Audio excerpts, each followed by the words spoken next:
Pope Leo has responded to the news about the death of a priest in southern Lebanon.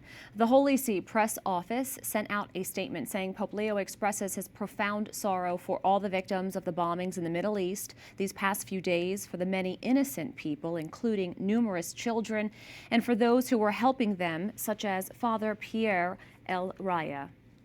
Joining us now is Father Dan Corrou, Regional Director of the Jesuit Refugee Service in the Middle East and North Africa. Father, thank you so much for joining us. Now, we heard the Holy Father express his sorrow for the victims of the war and, of course, the death of Father Pierre.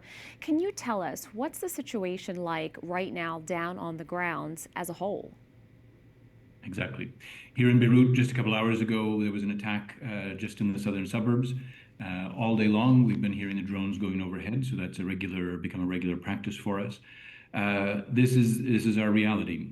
We've opened here in the shelter again, as we did in 2024, a shelter for migrant workers, all of whom were excluded from the public shelters. Those people are coming from the same places where Father Pierre El-Rahi was killed yesterday. The Israelis have asked for a mass evacuation from all of southern Lebanon. Many of the Christians, in particular the poorest and some of the older Christians, made the decision to not leave southern Lebanon. Their fear was that if they did leave, that they would never be able to get their land back again, that it would be occupied by some group, whether it was Israeli, whether it was other local groups here. And so out of fear, a lot of them had decided to stay. As you mentioned, you work with those who have been displaced. Can you share a little bit more on the perspective of what it's like for the people who have come to Lebanon who are now experiencing a secondary displacement?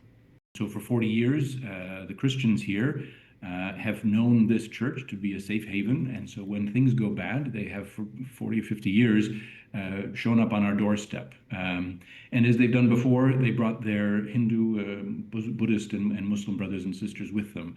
And so that's what happened on early Monday morning when the war started again. As it had happened in 2024, they showed up on our doorstep, and unfortunately, we were ready and happy to welcome them. But it's a terrible circumstance.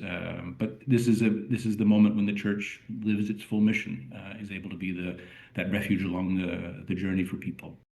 Incredible work that the Church does, and of course your role in helping so many there. Father Dan Corrou, thank you so much. My pleasure. God bless.